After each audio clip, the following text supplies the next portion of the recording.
My name is Tyler Brinks, and we're doing a webinar today on swim baits for smallmouth. Honestly, two of my favorite things in the world. I love smallmouth bass. I love swim baits.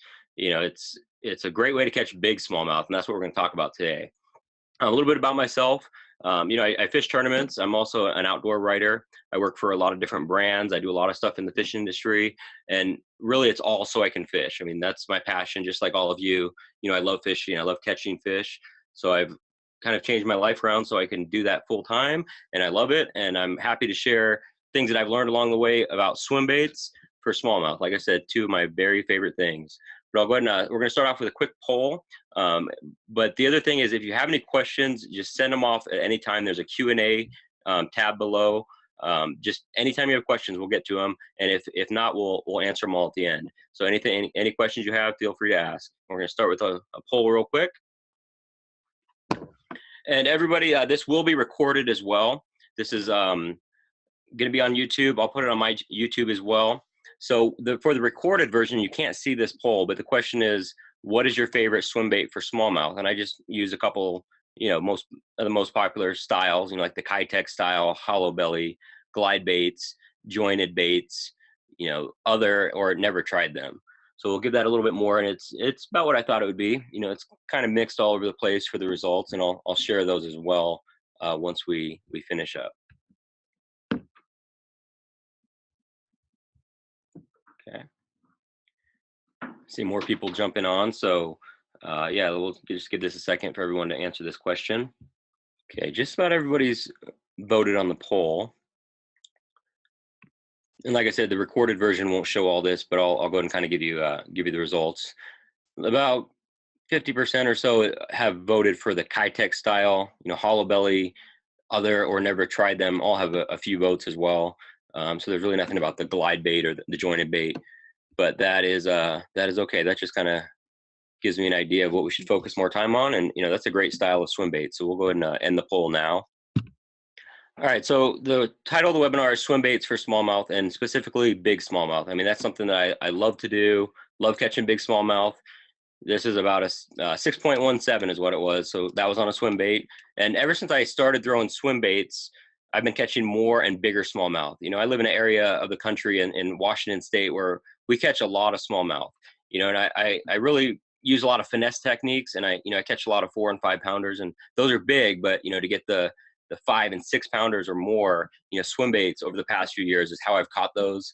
And my increase of numbers of fish has went up, or numbers of big fish, and it's strictly because of the smallmouth swim baits that I throw. So we're going to talk about that definitely. Okay, so as far as the agenda, I see some more people are joining now. So again, this is going to be recorded. If you have any questions, I'll answer them. Just go ahead and shoot it in the Q&A section. If I see it pop up, I'll respond to it right away. If not, we'll get to them at the end. But as far as the agenda, we're going to talk about different swim bait types, different retrieves, the rod, reel, and line, color selection, and then locations as well. And, kind of back up a little bit as far as the retrieves, smallmouth love to chase things. So the swim bait is really perfect for them. It's a great way to cover water. It's a great way to catch big ones. And they're just in their nature. They're in areas that are perfect for swim baits. Those deeper rocky areas, those points, that's where they live, and that's where a swim bait really shines. So it really makes sense for them to eat a swim bait. It's perfect, a perfect fit for them. Largemouth will too, but something about them for smallmouth. Okay, so this webinar is sponsored by Optimum Baits. I'm not going to only talk about those baits. They make really awesome swim baits, but I use all different kinds. So I'll just kind of tell you a little bit about them. And what you see here pictured, we're going to be giving away 2 of these prize packs, identical. These are baits and colors that I picked out for smallmouth. So we're going to give out 2 of these from those of you who have registered and attended. So if you're on listening now, you're in the drawing, and I'll put that on my Facebook page after and reach out to you through email as well. So Optimum Baits, obviously. Rains, Depths makes great swim baits. AAs, which are these right here, and IMA. Those are all part of the same company or same group, so you can get those from OptimumBaits.com. Like I said, we're going to do that prize pack drawing later after I get the report of who attended and all that stuff. So thanks for attending. You're in the drawing. And just to tell you what these are, we'll talk about this a little bit. This is the Boom Boom swim bait. This is an internal weight design with the treble hook, as you can see there. These are the Opti Shads, which are great for on a jig head, on a weighted swim bait hook. You know, there's a lot of ways you can fish these. You can even fish them on an Alabama rig, you know, some of the smaller ones.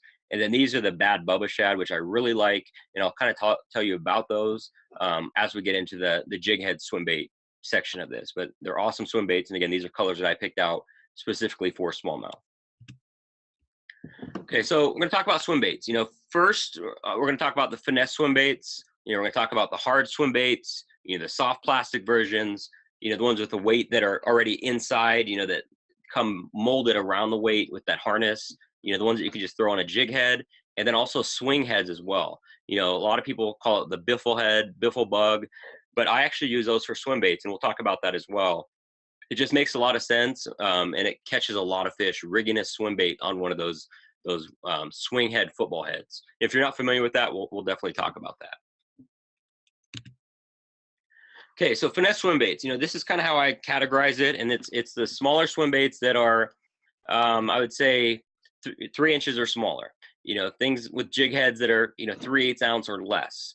Typically, I'm going to be using spinning gear just because they're so light, and then I'm really only going to fish them down to about 20 feet. So that's kind of the range for those finesse swim baits. You know, they're really good for cold water as well as really warm water. So, you know, they work all the time, but those extreme conditions is where this type of swim bait will outperform the other, in my opinion.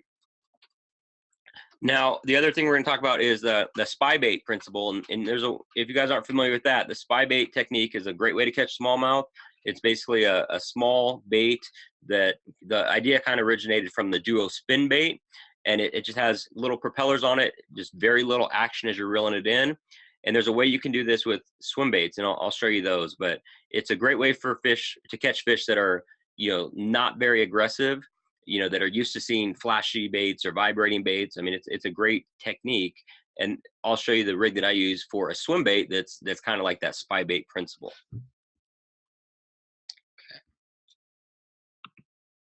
Oh, hold on 1 second here. Hold on a second here. Hit the wrong button there. Okay, so like I was saying, the spy bait principle is a finesse swim bait that you can rig on a small jig head with a little propeller. This particular one is from Megabass. That's a spark shad, and this is their screw head. But this is a great finesse bait, and you know, this picture really doesn't give you a great visual of it, but that bait's like 3 inches long. I mean, it's really tiny, so maybe even less. I mean, the whole package is about 3 inches. You know, also fishing on an underspin is another great way to do it as well. This is a AA's as well. This is not that Bad Bubba shad that I was talking about. This is just their shad tail, which is a little bit thinner design. And then this is just an underspin. So, you know, when we're talking about retrieves for swim baits, you know, typically a slow and steady retrieve, you know, and just trying to keep it near the bottom. You know, that's where smallmouth, a lot of times they're going to be relating, you know, those rocks on the bottom. So keeping it close to the bottom, you know, ticking the bottom every once in a while is a good way to know that you're in the right area, you know, that you're doing the right thing, that you're not reeling it too fast or too slow, that you're making some sort of contact with the bottom, you know, not dragging it on the bottom, but just every once in a while hitting a rock or hitting something. And what that does is that also gives it a little bit of deflection as it hits off of there. And a lot of times that's where those strikes come from. But this technique also really excels in calm conditions, you know, clear water and those tough fishing conditions, you know, things where you wouldn't think of throwing a swim bait, or you would reach for a drop shot or a shaky head or something like that. You know, these finesse swim baits do a great job because they're not very intimidating. They're small, you know, they don't have a lot of action. You know, they just have just a standard, you know, shimmy to them as you're reeling them in. So they're not going to be too aggressive or anything else. All right, so we're gonna pause here for just a second. I'm gonna see if we have any questions. I'll get back there. Okay.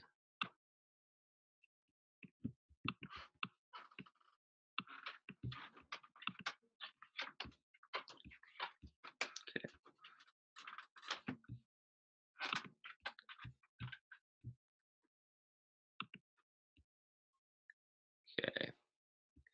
All right. So like I said, guys, if you're just joining us, you could feel free to Shoot questions over anytime. Don't have any yet, but I'm going to keep this up so I can keep a. Oh, there you go. Do have a question there. So good question, Anthony. So we'll kind of talk about the different rods and reels and stuff for it as well. But his question is the largest fluorocarbon for finesse swim bait.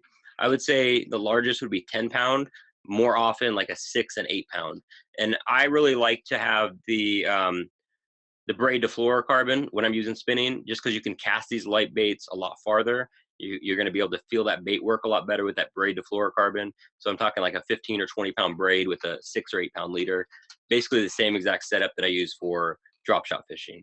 But that's how I would do it. You know, if you get too heavy with the fluorocarbon, you're just going to actually hinder the action of the bait. So I would say definitely 10 is probably the most on that one. Good question. Okay, so moving from the little tiny baits to the giant baits, the glide baits, the S wavers and different glide baits. The smallmouth love these things. And they may be really big, they can't fit them all in their mouth, but they will attack them, and these treble hooks will catch them. I'll talk about retrieves as well, but another one of my favorites is the triple trout, and this is a jointed wooden bait. And again, smallmouth will annihilate this thing. This is a 6-inch version, and actually it's a 5-inch version, so that's a more appropriate size for smallmouth. Wake baits as well. This is another one that's just about the same size. It's 5.5 or so inches. This is a wake bait. It's great for smallmouth when they're shallow, when they're cruising, right before they spawn, while they're spawning, after they spawn. And then a lot of times during those summer months when they move up shallow in the morning to feed, wake bait is a great way to do it. It's kind of a good alternative to a topwater bait to get bigger bites, just because of the size of the bait. So we'll talk about the retrieves as well. Those glide baits, they have that big, wide S action, and it's really the action and the way that you're going to work the bait is going to depend on how active the fish are. And you could do that with a quick turn of the handle, and that will move it, a quick twitch of the rod. They really work on them on their own, but they glide like in a big S. Those wooden baits, really, I mean, I just use a steady retrieve or fast retrieve and really just try to keep the bait right under the surface. Same with wake baits, just slow and steady with some pauses mixed in. A lot of times, right when you start after a pause, that's where they're going to hit it. It's kind of like a topwater bait. You twitch, wait. Sometimes they hit it then, or then you twitch it again, and that's right when they hit it, because they're waiting for it to do something.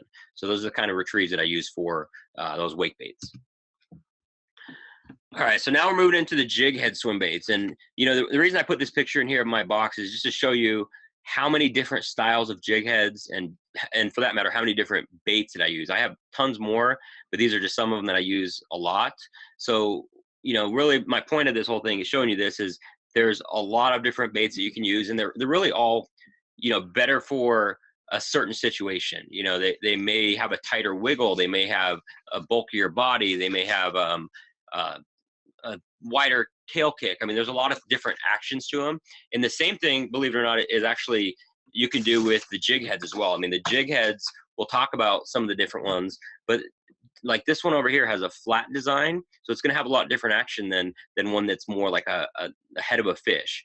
So definitely experiment with different ones to make sure that they match, they fit on there okay, they have the right hook that you're looking for. And there's a lot of factors that go into this, but really you can't go wrong having a variety of them. And as you can see, there's all different brands here as well, so I'm not hung up on just one brand. See right here, and I'm going to show you a few pictures and tell you what I caught them on, and then we'll jump into how I fish these jighead swim baits. This is a one I caught on a Kitech. You can see it down there. This is that bad Bubba shad. Like I said, kind of at the beginning, this is a lot thicker design in the picture, kind of a blurry picture there, but it's a lot wider, thicker, bulkier bait. So it's just going to have a meatier profile, and at times that's really important. The tail kick's really good on this one. I mean, obviously the Kitech's really big. You guys were talking about that as well, or that was the most commonly used one. That has a really good tail action. This one has a little bit different tail action, but it still catches big smallmouth. This is the AA shad tail, which is kind of like that one I just showed you, but it's a thinner design, so it's going to have a little bit better action. This is Kitech again. Okay, so now we're gonna, before we jump into different retrieves and jig heads and stuff, I'll just tell you a few of the modifications that I do. One of them is cutting down a little bit on your, say your Kitech right here. That's just gonna, one, it's gonna make it a little bit smaller profile, but a lot of times it's gonna fit the head of the bait a lot better, of the jig head a lot better. And I'll show you another modification I do, but I do use super glue on these. And by just cutting off a little section of it, it's just going to fit a lot snugger onto, a lot more snug onto your jig head. It's not going to get loose from fish nipping at the tails. Your tail will get ripped off before anything else happens if you secure it with super glue. Another thing I do is I wrap wire around the hook, and I just leave the almost like a hook barb on either end, and that just secures it as well. Add that with super glue, and you will not have a problem with your bait sliding down at all. Okay. And like I was saying, there's a lot of different swim baits out there. They all have different actions, and what I do is I just kind of do a test. Just hold it straight up and down and see how far that tail goes to either side. Just hold it and see, and that's going to tell you how wide of an action it's going to have. It's not to say one is better than the other because it has more flexibility. It's just going to allow it to get a better idea of the bait and what it can do. One that that barely moves over a little bit, it's going to have a lot tighter wiggle. If it is flopping all the way over, it's going to have a really wide shimmy. So for the ones with a really wide action, that's going to be more of the warmer weather, in my opinion, in my experience, where the one that just barely comes over is going to be better for cold water because it's just going to have a tighter wiggle to it. You can also adjust this as well through modifying with just dipping it in boiling water, just dipping the tail. You can get those baits to get way more action out of them. It also works really good if your baits, get kinked up, if you've taken them out of the original, say like the Kitech packaging, and they're kind of, deformed, and they're you can get them back to normal, just dipping them in boiling water really quickly, and it will remold them. So do that when your wife's not home in her nice, pots and pans, but it's a great way to do it, and you can kind of save baits as well. So, like I was talking about, there's tons of different jig heads out there. There's tons of styles, there's tons of shapes. There's some that are more realistic than others. There's some that are painted that are not. Some have keepers. There's a lot of different ones out there. And like I said a little bit earlier, there's no one that I always use. It's just going to depend on a few different things.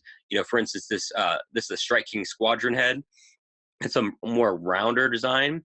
Also the line tie is a little different, so it's going to swim differently than a straight one that's right out in front of it. Or that's a 90-degree, they're all going to swim a little bit differently. So that will affect the action of your bait. So, the message here is just to experiment with what works for you, what you have available, what fits the swim baits that you like, because there's a lot of great ones on there. This is a gambler version. It's almost like a keel action. It's flat. It swims a lot straighter. There's a lot of different things about this one. This is the VMC Pacemaker. What I like about this one is just that keeper on there. You put your bait on there and it's not going to come off. You don't have to do that super glue trick. You can, but that keeper keeps them on there. The downside is when you pull it off, it is shredded. So just be forewarned about that.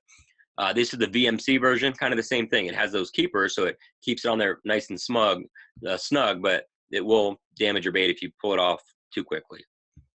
These are one of my favorites here. This is the Revenge heads. What I like about these is just they're so realistic. They have a more of a cone type shape, kind of like the VMC.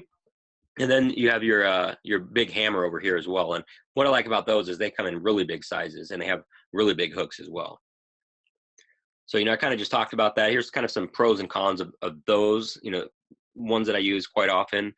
Strike King Squadron head, you guys can see what I wrote here, but pretty reasonable. The Gambler Swimbait head, really expensive, and it has that different action.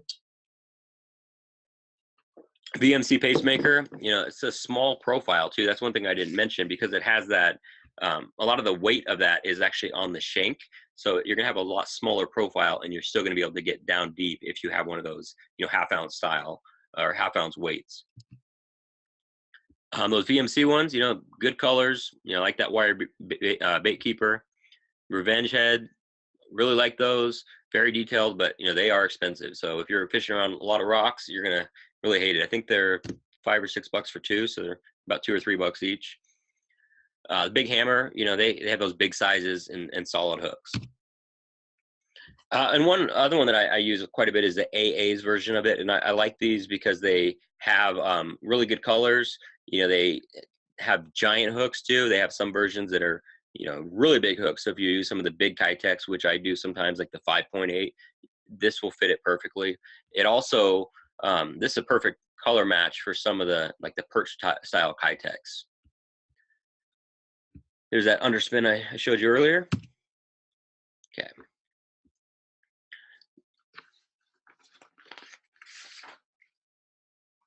I'm going to show you a few more of the different swim baits, and we'll talk about the actions, because these and also the Jighead swim baits, they have a pretty similar. I have a pretty similar approach to them. I'm actually going to pause for just a second. We're going to see if we have any more questions.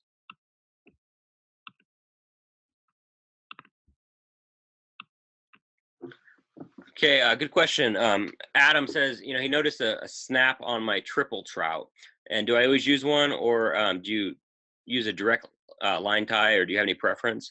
It just kind of depends on the bait. If there's a split ring on the bait, that's fine, but there's times when a snap will get a better action of it. I just had that rigged at that moment because it will, you have more of a side-to-side action, and it just has a different action on it, that particular bait. So it really just kind of depends on the bait. But if it's a standard hard swim bait that has a split ring, that's fine as well if you want to tie it to that. Okay. So good question there. Like I said, guys, any other questions, just shoot them my way. We'll get to them. Okay.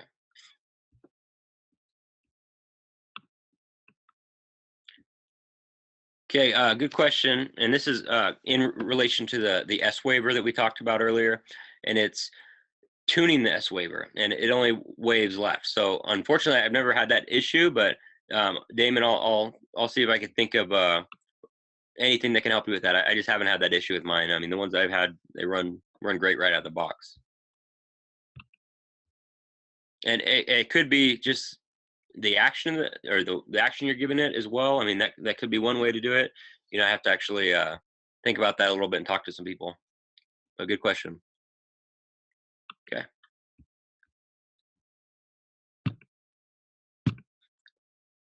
Okay, so like I was kind of saying that the weighted swim baits that we're going to talk about now, and then the style, the jig head style, I fish them very similar, and typically that's going to be fishing it near the bottom.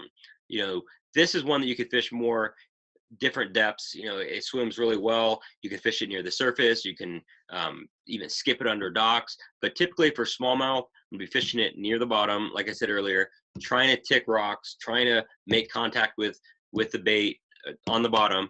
Just those slight changes once it hits a rock, no matter how hard you're reeling, no matter how slow you're bringing it, that misdirection, that change is where a lot of these bites come from on swim baits.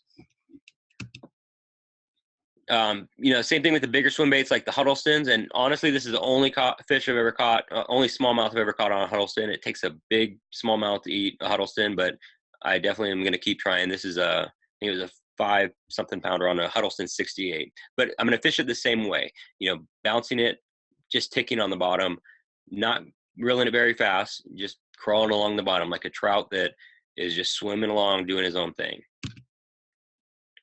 Same thing with the other weighted swim baits like the Boom Boom. It's going to be mostly fishing it near the bottom. And like I said, you can kind of see it in here. There's a weight inside of it, so it's going to, you can fish it deep, even though it can also be fished shallow. You can get it down there pretty easily because of that weight that's in there. Same thing with these live target. Same exact principle, reeling it very, very slow. Again, slower the better. Frequently ticking the bottom, and then a redirection like a crankbait. And I mentioned this earlier, but I do write articles, and I had an article that I wrote with Butch Brown, who is like the man for swim baits, and he was saying that is how he most often fishes his swim baits, just like a crankbait, just like a spinnerbait.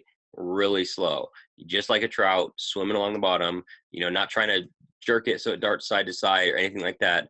Just like a fish swimming, not trying to do too much to it, and just think like a fish, think like a trout that is, maybe it was stalked or it's just looking for food or whatever it is. It's just swimming along. But then on the other hand, think like a bass. They're used to seeing that all the time.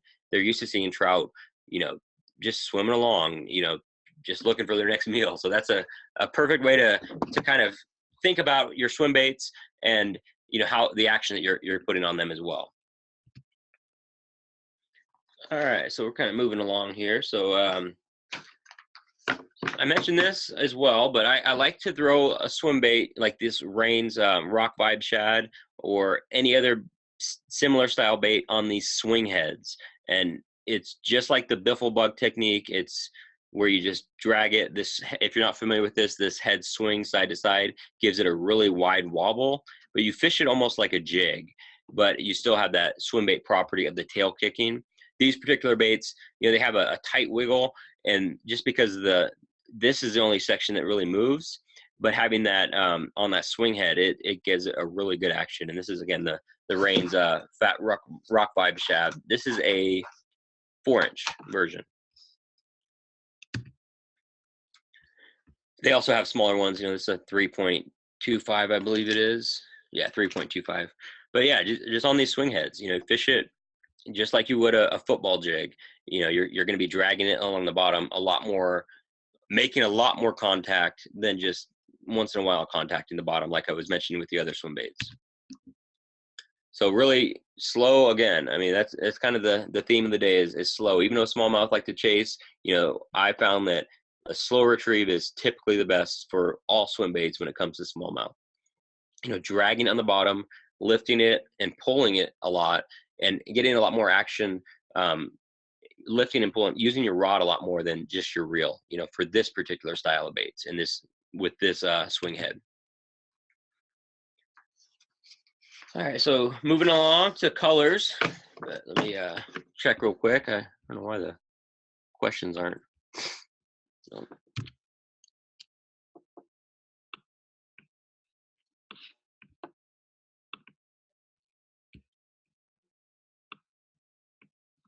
All right, sounds good, Damon.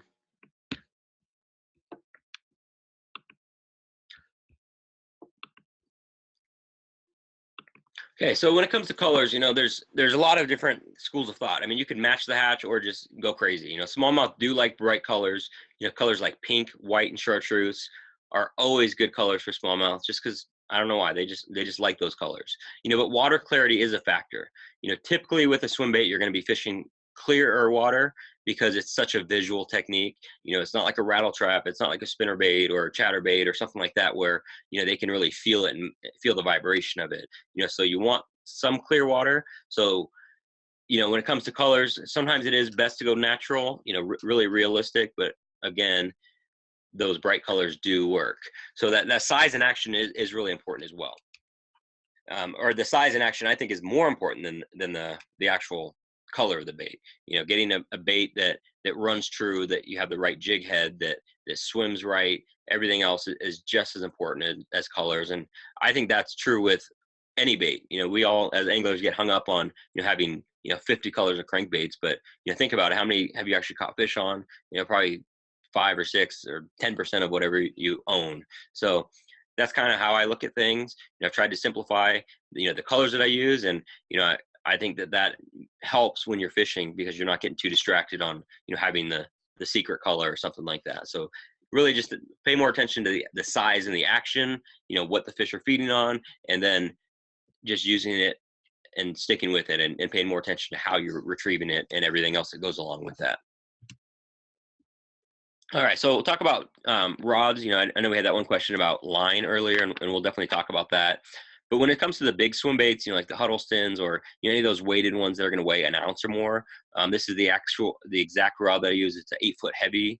It's a Phoenix M1, but it's a great one for all big swim baits. It has a lot of power, and that 8-foot actually you can cast it a lot further. I'm a big believer in those longer rods when you're trying to make long casts.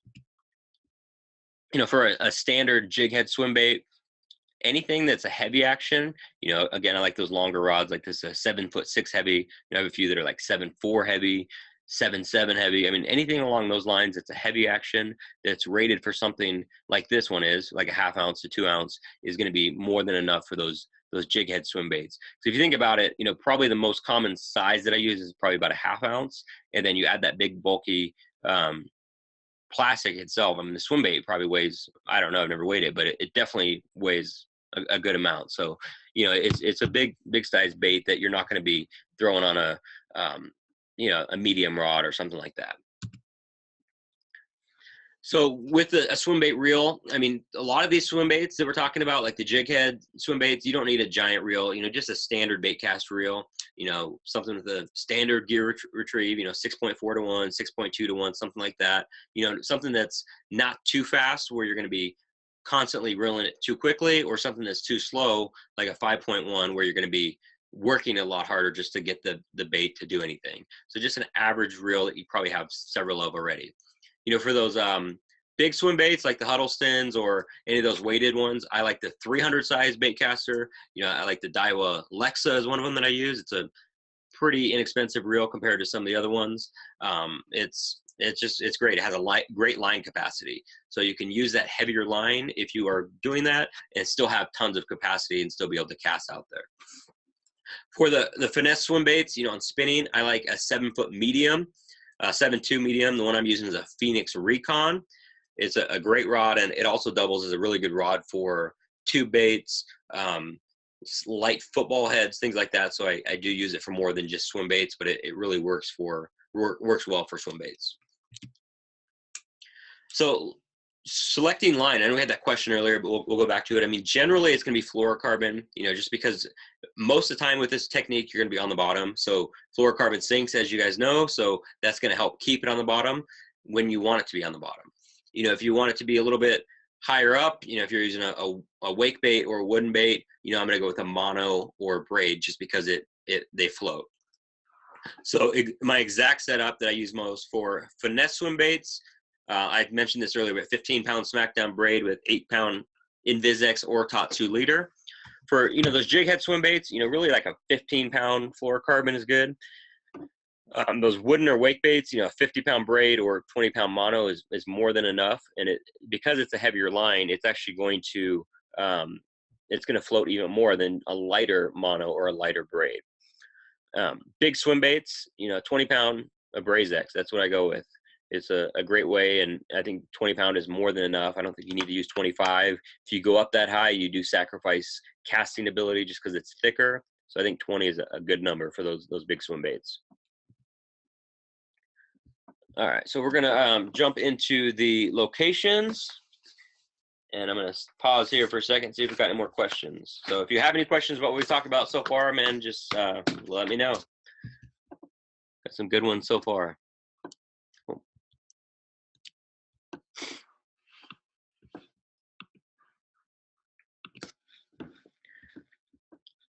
All right, here we go.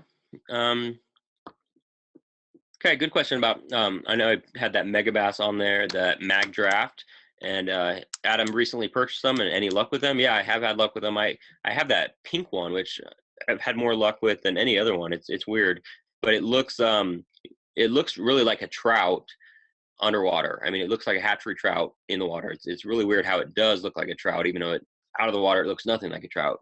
It's just that hue is really trout looking. Are they worth $13? Yeah, I would think so, definitely. They do rip up quite a bit. If you catch a few fish, I'd say 3-4 fish, then you're going to have to probably repair them with super glue or something like Mend It, which is a great way to fix all your swim baits.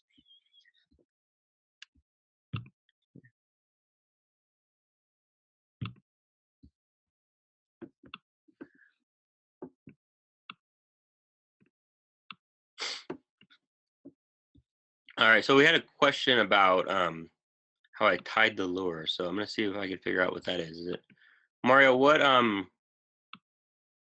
lure are you talking about?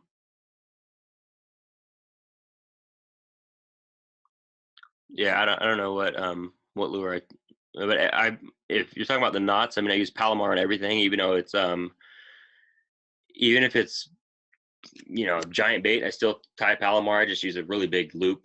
So yeah, that's one thing I can think of on that one. Okay, so we're gonna jump into some of the locations. Since I know a lot of you guys are from where I live in Spokane, we're gonna go over to Lake Coeur d'Alene because it's right here. And if you guys aren't familiar with what I'm showing you now, this is the Navionics web app, and you could do it for free. Just go to navionics.com and then click the web app portion right there, and you're gonna just zoom in. Okay, we'll go over here.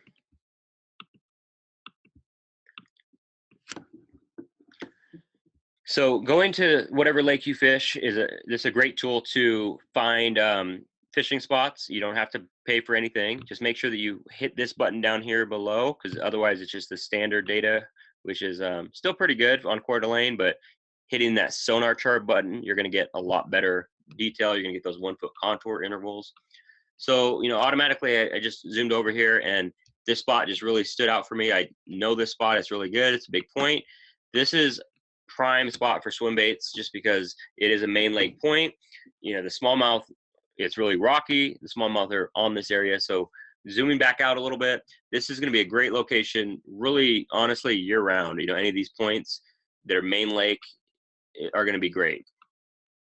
As it moves towards spring, fish are going to be looking more towards spawning, obviously. So you're going to look for something that is like that, but is close to somewhere that they would spawn. So smallmouth do spawn a little bit deeper, but they're still going to be spawning in a lot of this shallower water, so this bluer stuff. So I would say some of these smaller points leading into the spawning area for both pre-spawn and post-spawn fish. I think that's a great approach to finding fish right before they spawn and right after they spawn. They could even spawn here. Looks like a flat area because it's a lot of blue together. And right by these docks, that would be a nice place to catch spawning smallmouth. So, just thinking backwards, throwing a swim bait in the pre-spawn and post-spawn, it'd be maybe this first point over here. It would be a good spot. But anything similar to that, if the lake that you fish, or if you fish a river, any points that, smallmouth, that are smallmouth looking, with a lot of rocks, places where there's current breaks in the water in the river, excuse me, those are all good places to throw swim baits. Really, if there's smallmouth around, swim baits will catch them.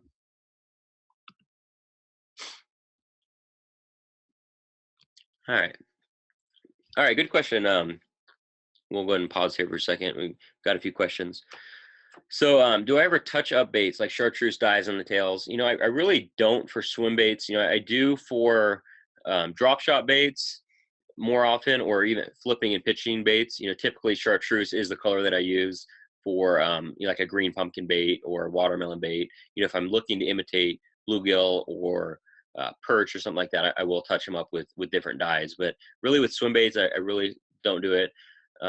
There's so many good colors on all these baits that I mentioned. You really don't have to, in my opinion.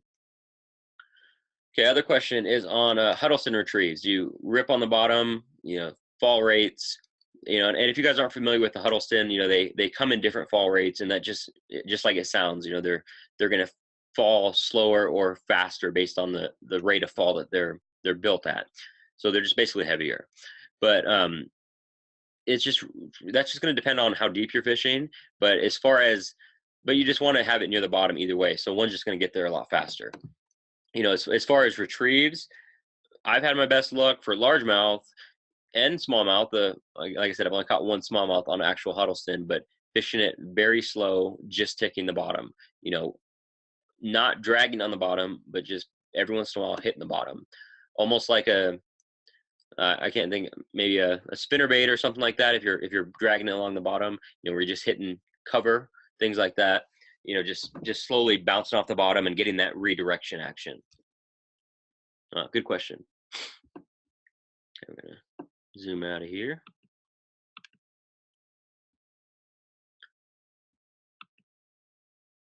Okay.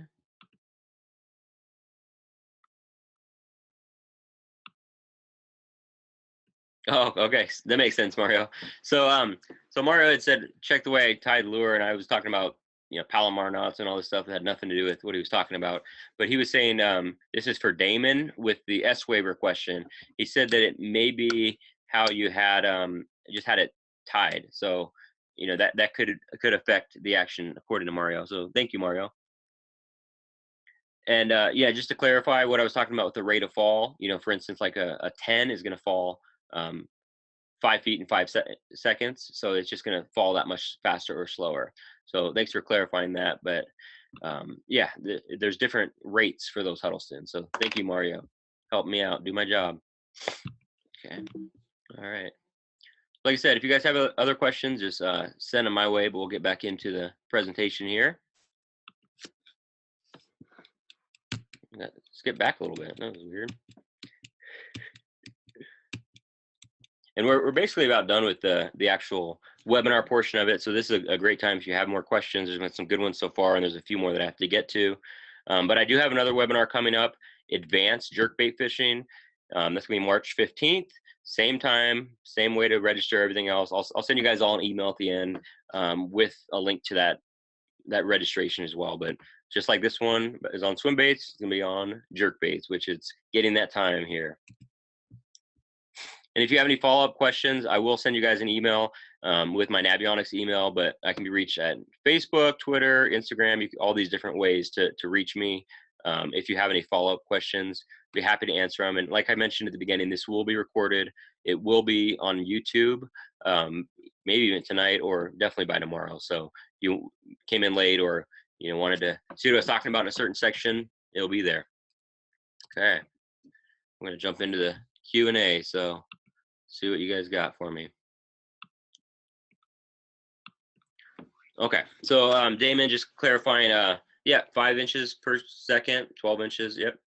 The ROF 5 and ROF 12, yeah, that's the most commonly used terminology. Okay. And then Damon also said I use both the improved clinch knot and also double tied or Rapala loop. Yeah, I mean, I would just try to. I still, like I said, I still use a Palomar, even though it's kind of a pain to tie because you have to have that giant loop. I still think it's the best knot. Either in the improved clinch. I'd have to look at how you had it tied, but there's a way that it could affect the glide bait of it. Okay, other question, do I use A-rigs much? If so, what baits, sizes, and colors? I really don't use them very much. I've caught fish on them, but I really don't like using them, and I have nothing against people who do. I've thrown them a lot, and in my experience, you get tons of followers on them, and not many fish strike it. I don't know why, but that's happened to me several times in really clear water, like Lake Havasu. I was down there for a tournament, and I had piles of fish following it. But then I'd pick up a single swim bait and catch them. So kind of shied away from it. But a small Kitech or a small, any small, like a hollow belly or anything like that will work. Adam said, mentioned cold water. Are we talking good for cold? Is like we have a tournament coming up on Moses Lake. Generally, I probably won't be using a swim bait that early just because it's going to be like ice out. Some people might have success with it, but typically I'm going to be using a crankbait or a jerkbait or something like that time of year. Not to say that it won't work, but I haven't had as much success very early in the year. I mean, that same temperature late in the year, though, for some reason, is like a different world for me, in my opinion. It could be 40 degrees in March and 40 degrees in November, and that November they will eat it. I think it's something to do with like the fish are just feeding up, obviously, for the winter, and I don't know what the case is, but it's like they were recently eating good and now it's cold, so they're more apt to chase things versus being dormant all year. That's just kind of my philosophy on that. Good question, Patrick. What is the preferred jig head weight? And I would say really average, probably ½ ounce is probably the one I use the most. I mean, there's times where I use a 3/4. There's times where I go really light. I'd say half is probably my prime. In preferred depth, I would say preferred depth would be when they're concentrated in that 20 to 30 foot range when I'm using those big jig head swim baits like the Kitech or something like that. Really just whatever depth they're at, but when they're concentrated in that depth, they will eat a swim bait really good. Another question. Underspin, ignore if I missed it, but the best use for schooled suspending bass. Yeah, underspin's great for when fish are chasing shad. You know, I know Damon, where we live, there's no shad, but you know, if they are suspended eating bait fish like that, underspin's good. But really, just that flash in general is a great add-on to any swim bait, really, at times. Oh, Anthony, Massachusetts is tungsten only. Okay, any preference with tungsten jig heads? Yeah, that's too bad. I didn't know that it was official. Well, that underspin I was talking about, that Eco Pro Thunderspin, that is tungsten. You know, they unfortunately they made one, but they don't make it anymore. It was called the Bedhead, and it was a smaller style bait, and it takes it was perfect for small swim baits, but I'm just kind of wasting my time because it's not available anymore. But if you can find it, it's called the LR Bedhead. But they're not very big, but for small Kitex, I think they're like 1/8 ounce or 3/16 ounce, maybe the biggest one. But those are fully tungsten. I can't think of any other, you know, bigger style tungsten jig head, but someone should make one, definitely. That's too bad. Damon, when are you gonna take me fishing? As soon as the ice melts. Okay. All right, any other questions, guys?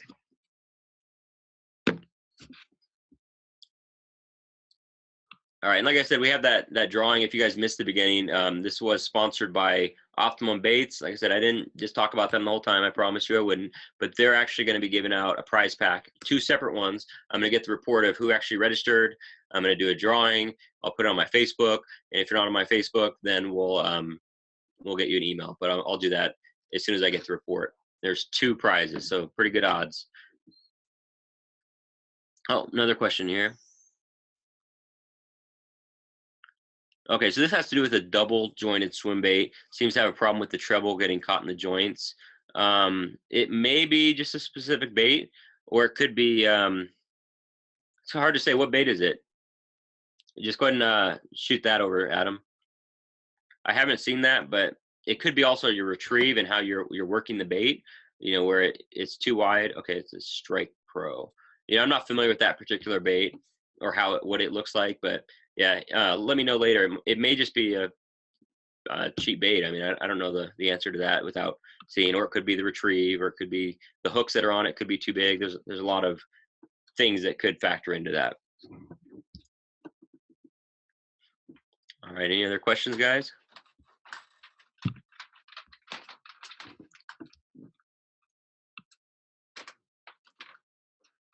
All right, if there's no other questions, we'll go ahead and end it here. But thank you all for attending. Like I said, I have that next webinar coming up in about a month. It's March 15th on jerkbait fishing. Kind of similar concept, but we're going to be talking about jerkbaits, and it is prime time for jerkbaits coming up. You know, it's a great late winter technique. There's times where that's all I throw right when spring hits. So right when there's no more ice, it's a great way to catch largemouth and smallmouth. I mean, but it works all year. But that's a awesome time of year. Is that, you know, usually my first bass of every year is caught on a jerkbait. So I'm excited to talk about those.